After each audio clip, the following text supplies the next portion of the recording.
Eyes up, bud. We're live. We're live. Look out. Oh, here he is. Hey, how you doing? Welcome to There we Conversation go. Puck Props with 14-year NHL vet Carlo Colaiacovo, presented by Sports Interaction.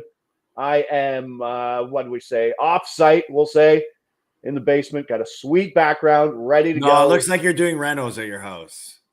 You just don't Th- want us to see the background. Hey, it's better than the virtual background I had kicking earlier, so we'll take that. 8-1, game 4. Saw that coming a mile away. We all did. Oh, yeah. The Oh, blowout game. oh, sweet. McDavid, 4 Yeah. points. Nothing like losing that no 4-point game in that no 4-point game. Oh, jeez.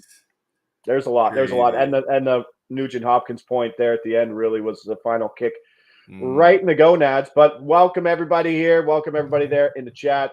Game 5 tomorrow night. Florida minus 135 favorite. Total sitting at 5.5. Minus 115 to the under. Is it square just to assume that this is a Florida game?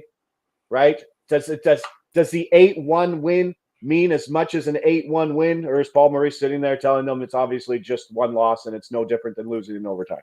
Well, you would think that each result doesn't carry into the next game, right? I mean, because it's the playoffs, because there's 2 days off, the result there was a result. You lose 4-3, you lose 8-1, it's still a loss. And for Florida, like I don't sense there's any need to panic. They've showed how good of a team they are. They've showed how dominant of a team they could be. And sometimes you just have one of those games, right? And it's better if you have one of those games to get it all out of the way in one game, right? As good or as bad as it may look. And I'm not willing to sit here today and say, oh yeah, Edmonton, man, They're back. 8-1, they're back. No, this is Florida. This is Florida. If there's a team that's been able to adjust as well as anybody has in from game to game, it's been the Florida Panthers. So I have full faith, I have full confidence that this team will still win. I mean, I think that price is way too good not to hit him in game 5. I mean, you talk about the situation that lies ahead for Florida, like at home to win the Stanley Cup in front of your fans, especially, losing it the way they did last year. It would be hard for me to imagine the Florida players not coming to play. And especially it'd be harder for me to imagine Bobrovsky not having a bounce back game, considering how amazing he's been throughout this playoffs. Good day to Darren. He says Florida should win if they don't miss any gimme putts. You were on the winning end of some gimme putts. Oh, was I ever? Yeah, How does that feel to cash I on was 2 I was 3-footers? sitting on a 30-1 Bryson ticket, and when Rory missed that putt, but not just the one on 18, when he missed the first 3-footer, I was like, oh my god, he opened the door for DeChambeau. And then when he missed the one on 18, I kind of knew, I knew when he was walking up to that putt, it wasn't going to be as easy as people thought. It was a downhill that had a lot of break into it. And I felt like there could have been a chance. But these guys are pros. You never think that they actually do miss him. And he did.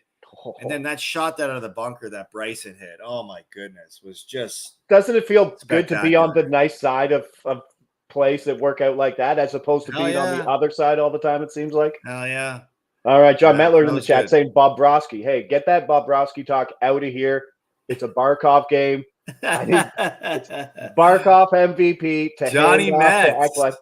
To hand off Ekblad will make me a happy camper following game 5. So there's a couple things I like here. So we can go to a little Bob angle. You talked about the bounce back. We're going to go Ryan Nugent-Hopkins under the points at plus 110. There's a little price correction here, but he's playing on the second line now with Holloway and Draisaitl. That's a big difference. Florida, shutdown defensive team at home, posting a playoff best 2.00 goals against, 22 goals allowed at home in 11 games.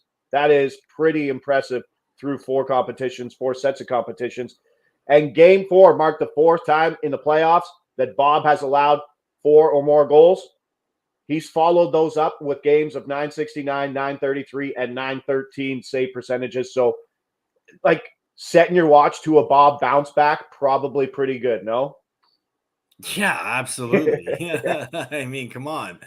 Bobrovsky has not shown at any time at all this year that he is old Bob. This is a new Bob that we're witnessing here, and this is clearly a guy that can not only win you a game, can win you a series, and can probably win you a cup if he wins one more game. So, yes, definite Bob bounce back game. Can't say that 10 times fast. Bob bounce back game. Bob.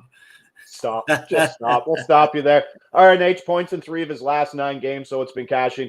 Probably play this to 105, even money. Over Bob saves. I have no idea how to play the saves game in this series because it's just been like game script, leaders aren't shooting, and the trail team just gets a ton of shots. So if you can figure out who's going to be trailing in this game, Edmonton, then maybe you see shots. Maybe Edmonton team total under. If you think I was looking at the 2.5, right? If you expect him to bounce back, chances are he's going to let in 2 or less. So, this game could also have the smell of an overtime in it, right? I mean, the difficulty and the pressure that Florida will be facing to win on home ice, not wanting to go back to Edmonton, and Edmonton just not wanting to give the game away in the first 10 minutes of the game, because Florida's going to come out flying, especially. And the way I've felt this all year. I've told you this all year. Anytime a team gets blown out, it's the pride factor, right? You always find a way, regardless of who it is. You always find a way to somehow play your best game in the next one. And you got to expect that Florida's going to bring their best next game. Edmonton team total under 2.5, currently -115 at Sports Interaction. That's not a bad look there. I am on the other side. But before we get to that, you mentioned the route, the embarrassment, 8-1. Was winning that big possibly detrimental to Edmonton going forward? Like a 5-1 win, sure, but an 8-1 win, like that's a different story, no? Well, I sent out a tweet just before the game was over. I was like, man, I hope they're not – I hope they're saving some of these goals to score in next game, because in a game like that, you kind of want to get everybody feeling good about themselves. And maybe that's what could potentially come out of this, is the fact they scored so many, and it was so many guys that factored in. I mean, you look at the score sheet, almost everybody had a point in that game. Maybe that's what helps ignite this Edmonton offense. But at the same point, you're always thinking to yourself, okay, save some of those goals that you're going to need in the next games, right? So, insight. Race to 4 neither. We've played a lot of that too, but I just worry in this game, if it's not 2-2, that Florida, if they're winning, will get dumb empty net chances, right? 3-0. They're going to pull the goalie down 3-0, which isn't 10 normal. minutes left. Exactly, right? Yeah. Good luck sweating that one out. Not for me. So let's go. Next one. Florida team total over. Flat 3, -110. The push is in play. I mean, not all books have this, but at Sports Interaction, betting the flat total is a really great option in some spots. Liking this. They've bounced back well after losses, all playoffs, going 4-1 following a loss. And like I said, that 8-1 loss it's got to be motivating. Like we know that it is, but like I said, the difference between a 5-1 loss and an 8-1 loss, especially with how kind of dirty that 8-1 goal was, a little slick play like that, like boys were running it up, it seemed, right? I don't know. No, I don't know. I don't know if running it up was the can. Like they weren't. I know they weren't double shifting their top players. I mean, there was their bottom 6 that was factoring in on the late goals. But look, Florida's not waking up that morning saying, "Oh my God, I can't believe we lost that much to Edmonton. Like we're in one." No, they're waking up as like, okay, let's get back to Florida, and ideally. Like no one will admit to it, but the psyche of the Florida players are probably like, man, if we could like win this at home, it'd be freaking amazing. So yeah, Florida has not dominated the series by any stretches, but they just show impressive that they can lock it down. Outside of games 3-4, 3-win, Florida hasn't allowed a goal while leading. Like they get the lead and it's kind of game over, and it's not something. So Edmonton's got to get up. And that's the thing I like about this Florida team total over 3 -110.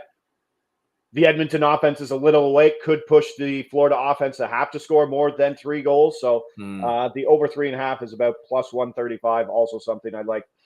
So Florida goals, and it's the puck line. It's the puck line here, right? I think at Florida team total over 3, and I still don't like a lot of scoring from Edmonton.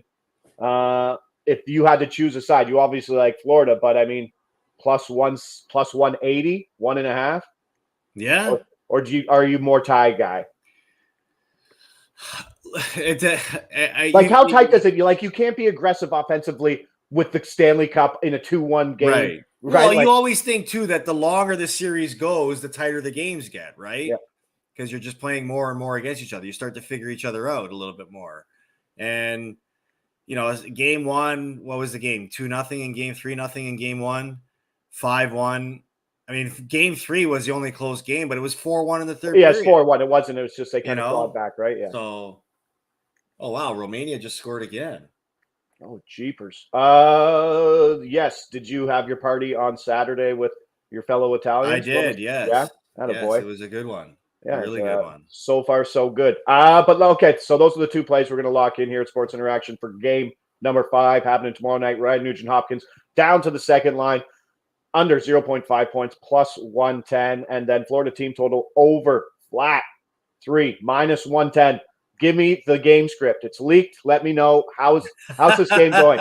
From start to finish, how do you see it going? Yeah, it's Florida. All Florida, buddy. All Florida, start to finish, wire to wire, bud? Yeah.